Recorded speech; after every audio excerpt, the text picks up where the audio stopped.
welcome to Grubbin with Godfrey. Thanks. I hope this has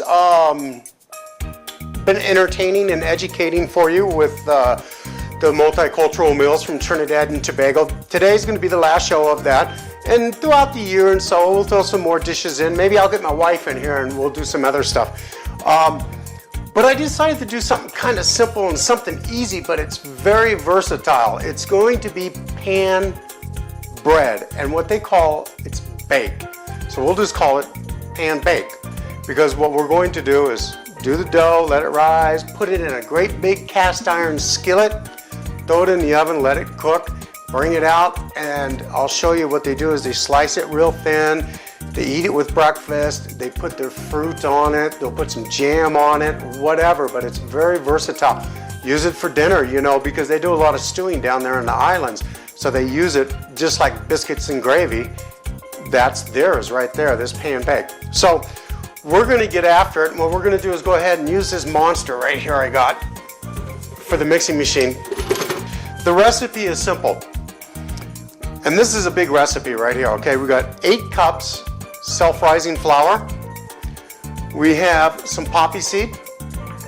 We have our fast-acting yeast, garlic chopped very, very coarse, and then some Maui onions.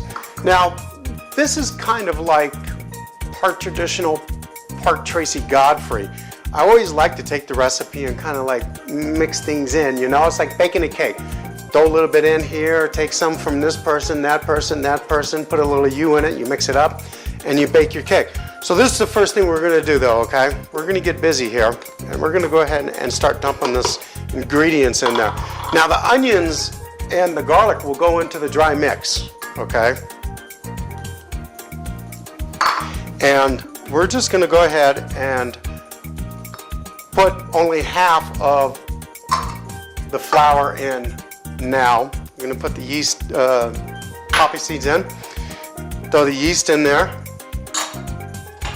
Okay. Now we're going to go ahead and set it down and lock it up. And we're going to turn it on low just to start mixing a few things, okay? The reason why I only put half the flour in there now is because as I start adding the fluid, I'll start adding some more flour to it. Otherwise, it's just going to start blowing up on you, and it's just going to be everywhere, and you'll look like Laurel and Hardy in the pastry shop. Let me grab my rubber spat.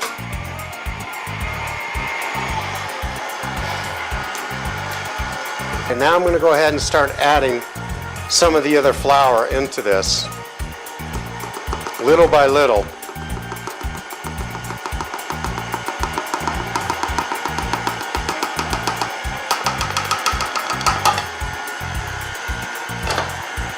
Okay, now we're going to put this guy on. Because we're not using water, what we're doing is using coconut milk. So as you can see, I had my coconut milk over here in some warm water, brought it up to about 115, 120 degrees, so we'll be okay when we start mixing it. And so now we can just go ahead and add this coconut milk real slowly and let it start working itself. You see how it's climbing up on the sides? You know it's starting to bind.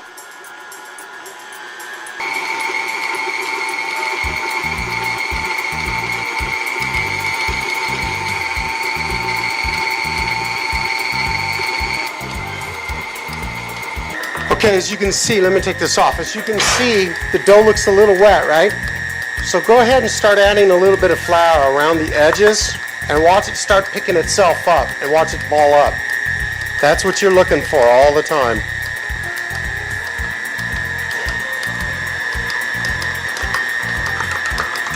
Just a little bit more flour. You want it to stick onto the hook. And that's where we're at right now. Okay? Which is really, really good. So we're going to go ahead and take this. See how it's stuck to the hook? See how soft it is? That's going to be good bread right there. I'm going to take these guys off because we're going to wipe this down and we're going to knead this. This needs to be kneaded for about 10 minutes. And then we're just going to set it off to the side and let it rise. Okay, so the first thing you do is just go ahead and take this out.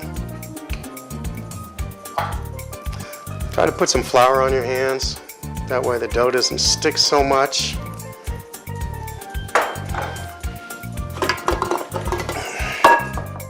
You see that? See the poppy seeds in it? Oh, this is going to be awesome.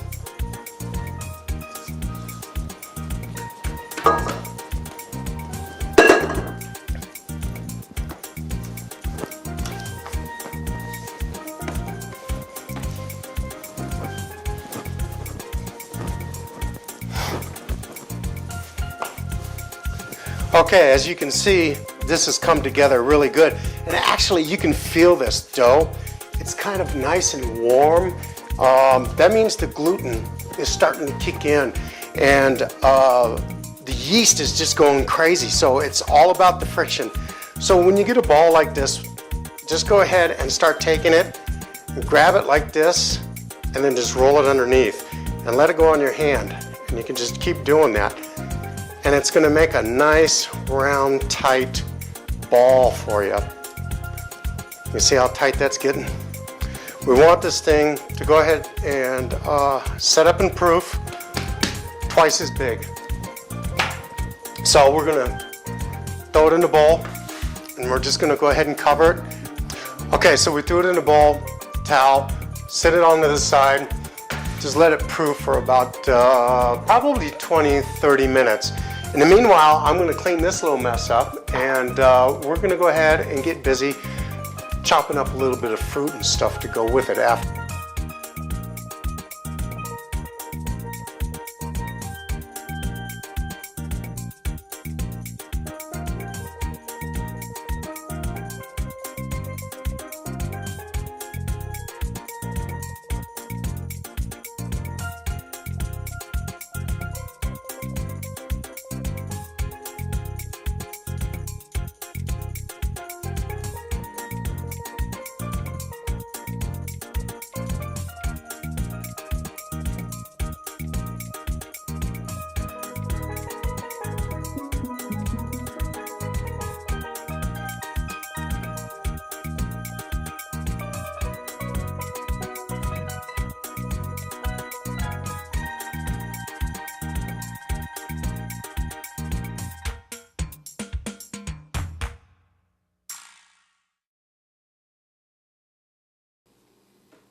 Okay, while I finish this up, I got a little clip for you guys to watch. It's of the WWP. We appreciate your efforts and all your contributions to them, and as soon as I'm done, that'll be done. I'll see you in a few. As these men and women stand under our flag, mapping out their cross-country journey on their specially fitted bikes. They once stood under our flag, volunteering to defend our country. These amputees and disabled vets are part of the Wounded Warrior Soldier Ride to build awareness about our vets that paid a heavy price for our freedom. As they're ready to deploy on a ship or a plane to confront our enemies who attacked our country, the unknown awaits. Some return home to crowds, others are medevaced out to Walter Reed, preparing to undergo multiple operations, then fitted for prosthetics so they may live an active life. When I look at these men and women, I see a unified military community. Heroes. Join us at grubbinwithgodfrey.com. Click on to the Wounded Warrior Project logo and make a contribution. Become a hero to our heroes. I hope you guys enjoyed the clip. Put these oranges over here. I'm sure this bread is almost done. Oh yeah, it's done. Now look at nobody laughing because I'm putting my mitts on. If you work with cast iron, you know cast iron is a hot mother. So we're going to take this out, throw it up there.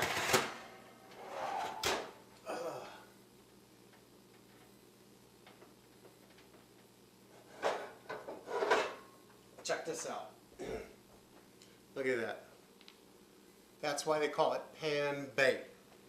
Now you can do this on top of your stove as well. Okay, look at that. See how beautiful that looks?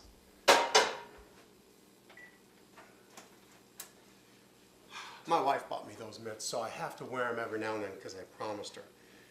So this is extremely hot. So what we're gonna do, we'll put it on a plate in just a minute. We'll flip it over. Woo, baby, is that hot. Check it out.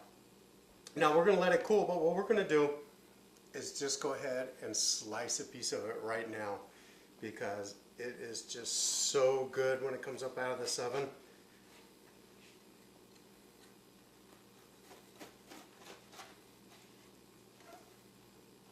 Look at that. Look at the inside of that. Look how nice and moist that is. When this thing cools down, oh man. I'll take a piece of that. We'll do is throw a little butter on it. Listen, I hope you enjoyed the show. Next week, we're getting right into the New Year's resolution thing with dieting, being a better person, doing things. So I want to leave you with a couple of notes. One, don't forget about our Wounded Warriors. Go to the website, make that donation. We'll make sure it gets there. Number two, the most important job you will ever have in your life is taking care of yourself. And we're going to show you some of the most important things you need in your diet to become a healthier person. So enjoy your bake. I hope you enjoyed the Trini shows. God bless and have a good night.